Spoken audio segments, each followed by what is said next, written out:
जी Nepal HD television अब तपाईं सँगसँगै।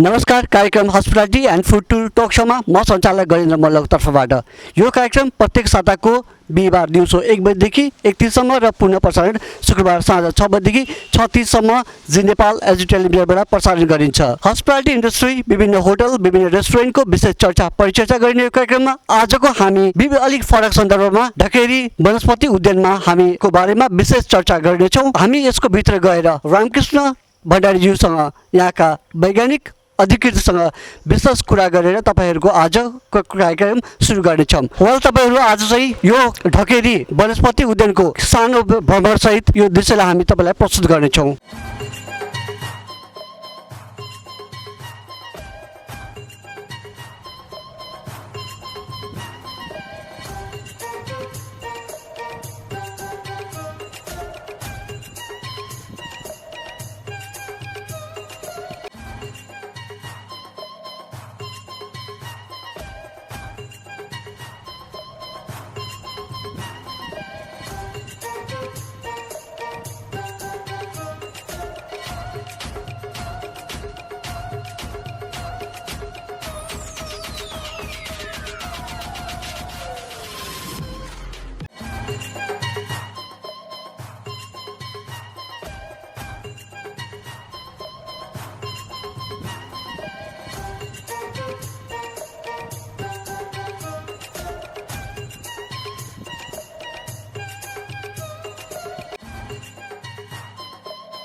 हजुरलाई and thank you for joining us our programme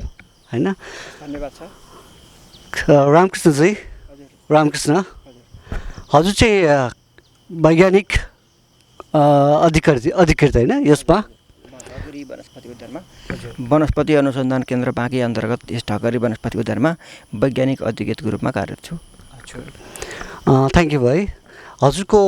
यो क्षेत्रमा नेपालको वनस्पतिमा काम गरेको कति वर्ष भयो मेरो अहिले 12 वर्ष भयो कुन ठाउँमा काम गर्नुभयो सर म योभन्दा अगाडि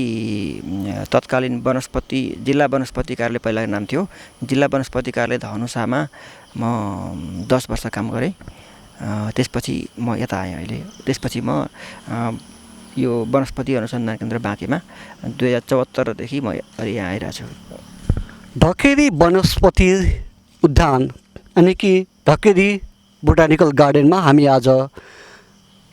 यहाँको लाइभ लिइरहेछौँ यहाँ फिल्डमा बसेर हामी के कुरा गरिरहेछौँ हाम्रो अधिकृत साइन्टिफिक अधिकृत ज्यूसँग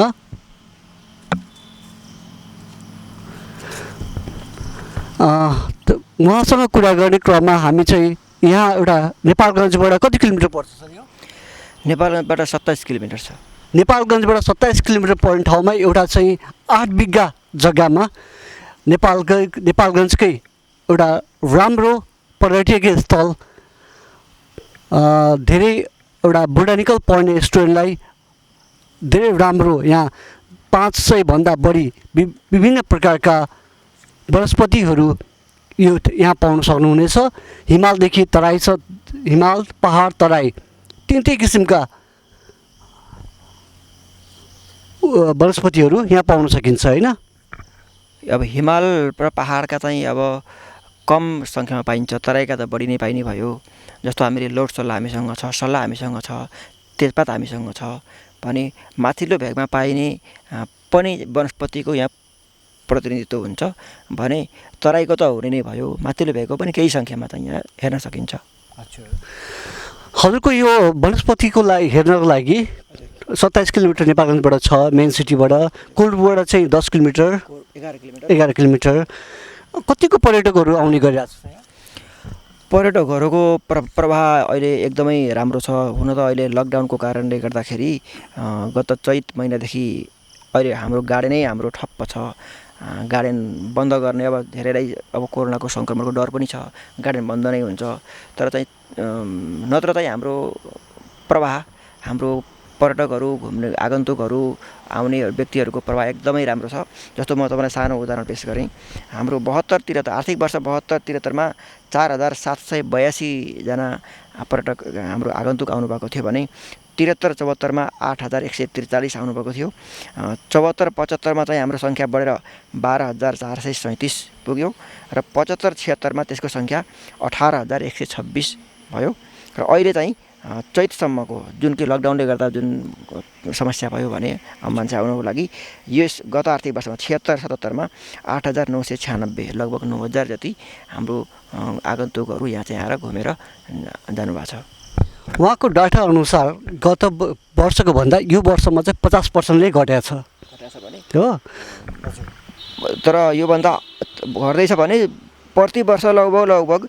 कहिले चाहिँ 100% कहिले 50% कहिले 70%ले फेरि बढ्दै गइरहेको थियो लकडाउनभन्दा आउनुभन्दा अगाडि 4000बाट 8000 8देखि 12 12देखि 18 अहिले हुन्थ्यो होला 25000 हुन्थ्यो होला 30000 हुन्थ्यो होला त्योभन्दा बढी हुन्थ्यो होला अब लकडाउनको कारणले गर्दाखेरि घट्न गएको छ यो चाहिँ त्यही पनि यसलाई राम्रो सङ्ख्याको रूपमा लिनुपर्छ हामीले अच्छा यहाँ आउने पर्यटकहरू होइन बोटानिकल गार्डन मान्छेको एउटा इन्ट्रेस्ट के हो भन्दाखेरि those who love the plants tree greenery होइन मान्छेलाई जसलाई एउटा वातावरण मनपर्छ त्यो वातावरण एउटा इन्जोय गर्न आउने हो र एउटा अध्ययन गर्न आउने हो त्यसमा मात्रै कतिको एउटा अध्ययन गर्ने एउटा वनस्पतिलाई माया गर्ने यहाँबाट केही सिक्ने हेर्न कतिजना आउँछ त्यसको लागि हामी त्यसको ठ्याक्कै सङ्ख्या त हामीले चाहिँ निकाल्नै पर्छ हामीसँग त्यसको रेकर्ड त छ तर पनि त्यसमा हामीले जस्तो घुम्न आउने व्यक्तिहरूमा त्यसको पनि उल्लेख्य सङ्ख्यामा चाहिँ उहाँहरू आउनुहुन्छ जस्तो कि आयुर्वेदको विद्यार्थीहरू हुनुहुन्छ अनि बायोलोजी पढ्ने बोटनी पढ्ने विद्यार्थीहरू जोसुकै व्यक्तिहरू अनि संस्कृत क्याम्पसको विद्यार्थीहरू धेरैजसो विद्यार्थीहरू यहाँ आउनुहुन्छ र साथसाथै जडीबुटी खेतीको लागि पनि इच्छुक किसानहरू कस्तो कस्तो जडीबुटीहरू छन्, कस्तो कस्तो जडीबुटी अहिले आय आर्जनको लागि महत्त्वपूर्ण छन् भन्ने किसिमको जानकारी लिनको लागि पनि किसान आउनुहुन्छ र उल्लेख्य सङ्ख्यामा विद्यार्थीहरूको पनि फ्लो एकदमै बढी छ। उहाँहरू आउनुहुन्छ अनि हामीलाई टाइम दिनु पऱ्यो, तपाईँले केही सिकाइदिनु पऱ्यो पनि भन्नुहुन्छ। लगभग चाहिँ नि झन्डै भन्दाखेरि एक हप्तामा सरदर 2 ग्रुप त अवश्य पनि आउनुहुन्छ उहाँहरू। 2 ग्रुप भन्नाले वर्षमा कि महिनामा? एक हप्तामा। हप्तामा 2 ग्रुप। हप्तामा 2 ग्रुप चाहिँ एउटा स्कुलहरूबाट स्टुडेन्टहरूलाई बोटानिकलको एउटा गार्डनको र रुख बोट वृक्षलाई माया गर्ने तिनीहरूलाई एउटा अनुभूति दिने कि होइन? तपाईँ संस्कृतबाट श्लोक भनिदिनु न त। संस्कृतमा के श्लोक भनौँ? प्लान्टको जुन लेखेको थियो त्यहाँ बोर्डमा। हजुर हजुर। के थाहा छ श्लोकहरू? श्लोक त सक्नुहुन्छ? अलिकति सोच्नु पर्ला अलि अबरु। हजुर यस्तो एउटा प्लान्टको बारेमा, एउटा नेचरको बारेमा संस्कृतको श्लोक त छ होइन, अलिकति मलाई म थोरै सोचेर म भन्छु। तर म जडीबुटी उखेल्ने मसँग मन्त्र छ, म त्यो चाहिँ मैले येन त्वाम खनते ब्रह्मा येनेन्द्रो येन केशव तेना हम त्वाम खनिष्यामि मन्त्र पुतेन पाडिना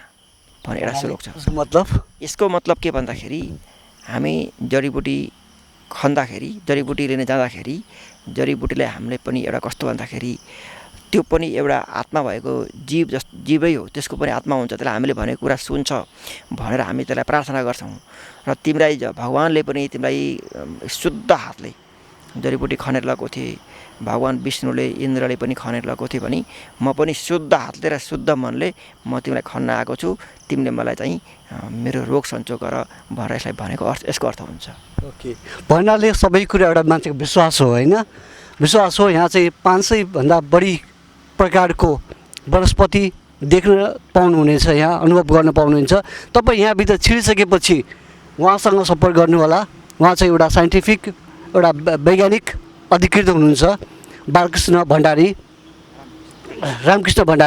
उहाँले चाहिँ राम्रोसँग गाइडेन्स गर्नुहुन्छ तपाईँलाई, यहाँको बारेमा राम्रो जानकारी दिनुहुन्छ। तपाईँले कुनै इन्फर्मेसन एकदमै इन्फर्मेटिभ, एकदम फ्रेङ्क हुनुहुन्छ। त्यस कारणले चाहिँ यहाँभित्र आइसकेपछि तपाईँहरूले चाहिँ यो कुरा चाहिँ नछुटाउनु होला होइन? त्यसपछि गएर हजुरको यो यात्रामा, यो नेपालगञ्जको यहाँ आउने क्रममा चाहिँ तपाईँ 2 वर्ष भयो होइन? यहाँ 2 वर्षमा तपाईँले कस्तो कस्तो कुरा अनुभव गर्नुभयो त? 2 वर्षमा मैले वनस्पतिको क्षेत्रमा मैले कस्तो अनुभव गरेँ भन्दाखेरि यो ठाउँ एकदमै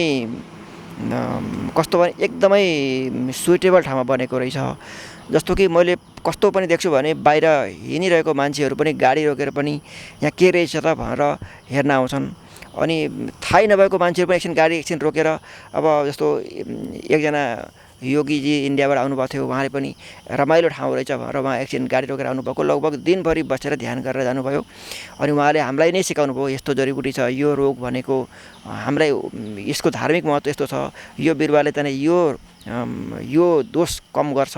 भनेर उहाँले जडीबुटीको भन्दा पनि धार्मिक महत्त्व बताउन थाल्नुभयो। अनि प्रायः जसो कस्तो भन्दाखेरिमा एकदमै सुइटेबल ठाउँमा बनेको छ एउटा कुरो। अनि अर्को सजिलो कुरा के छ भने हाइवेको माध्यमबाट हिँड्ने जोसुकै मान्छे हाइवेबाट भ्रमण गर्छन् र ढकेरी वनस्पति उद्यान पनि घुम्छु भन्नको लागि एकदमै सजिलो ठाउँ छ यसमा। र मैले मात्रै होइन कि हाम्रो विभागबाट माथिबाट आउने सरहरूले पनि यही भन्नुहुन्छ, सबैभन्दा बढी राजधानीभन्दा बाहिरकोमा सबभन्दा बढी मान्छेको फ्लो हुने हाम्रो गार्डन भनेको ढकेरीकै गार्डन हो। अरू गार्डनको तुलनामा यो एकदमै बढी फ्लो हुन्छ र त्यही भएर चाहिँ तपाईँहरूले यसमा अझै विशेष ध्यान दिनुपर्छ बनाउनको लागि भन्नुहुन्छ। हामी त्यसमा पनि कोसिस गरिरहेका छौँ। एउटा कुरो त्यो भयो भने, र अर्को कुरा के छ भन्दाखेरि यहाँको जुन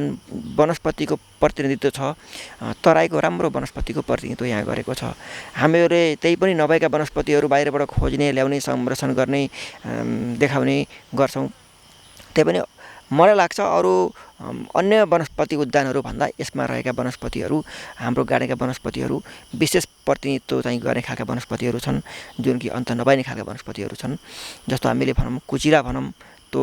चाहिँ सबै ठाउँमा पाइँदैन। मैले योभन्दा अगाडि मैले यसको नाम पनि सुनेको थिएन। अब हुन त यो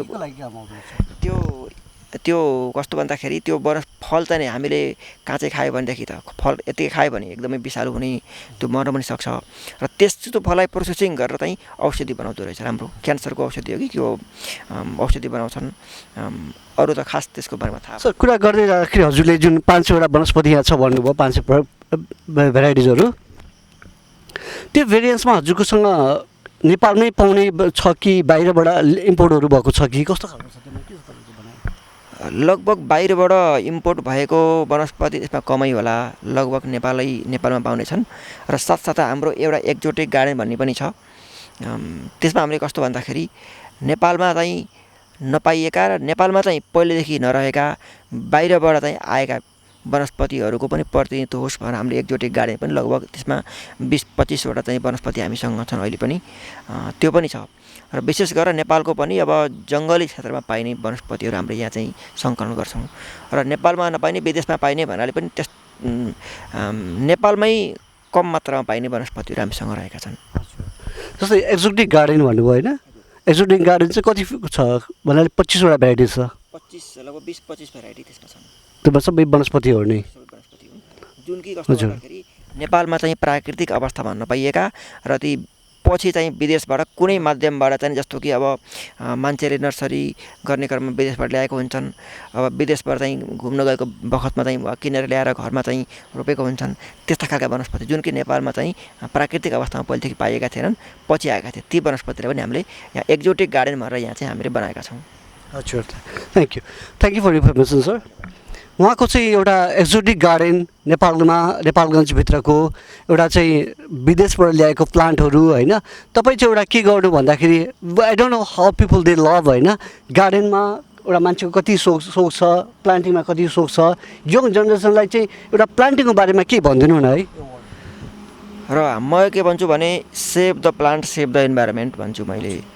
र हामीले प्लान्टलाई जोगाउनु एकदमै जरुरी छ किनकि हाम्रै लागि नै एकदम जरुरी छ हामीले जुन श्वास लिन्छौँ त्यसको लागि बिरुवाको एकदमै महत्त्व छ बिरुवा बिना हामीले चाहिँ हाम्रो जीवनको कल्पना गर्नै सक्दैनौँ हामी नभयौँ भने बरु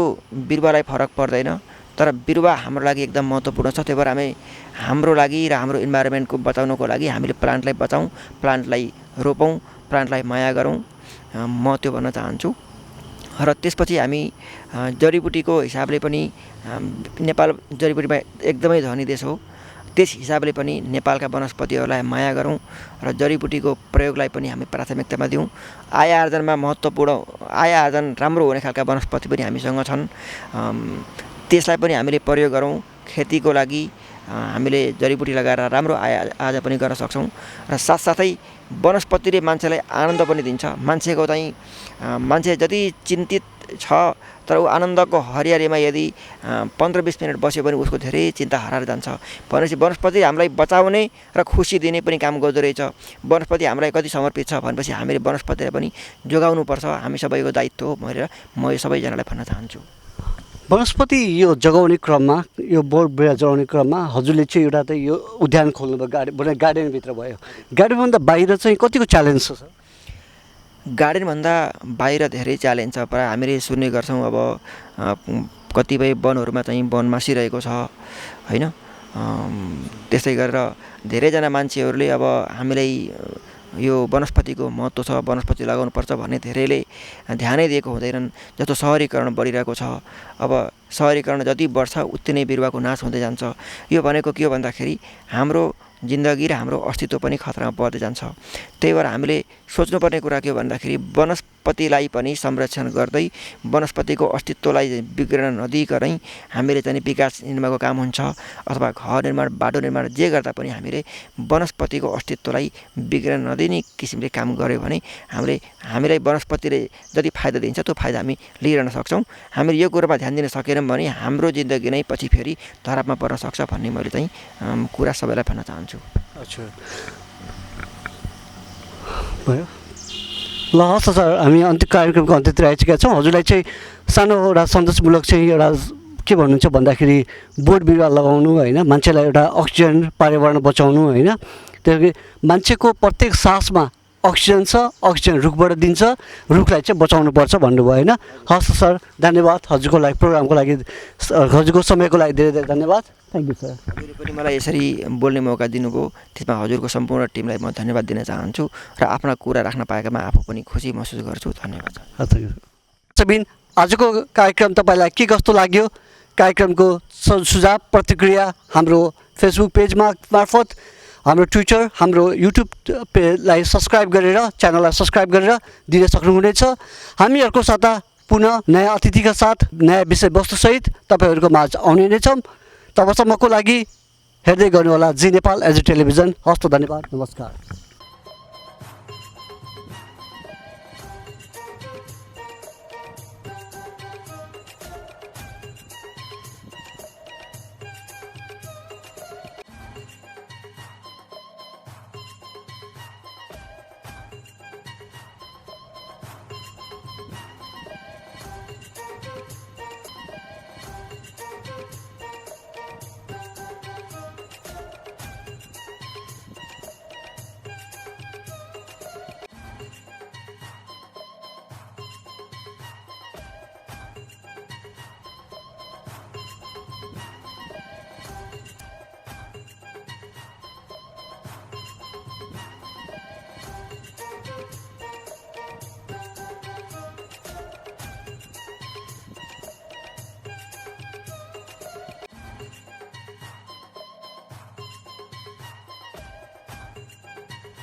जी नेपाल एचडी टेलिभिजन अब तपाईँ सँगसँगै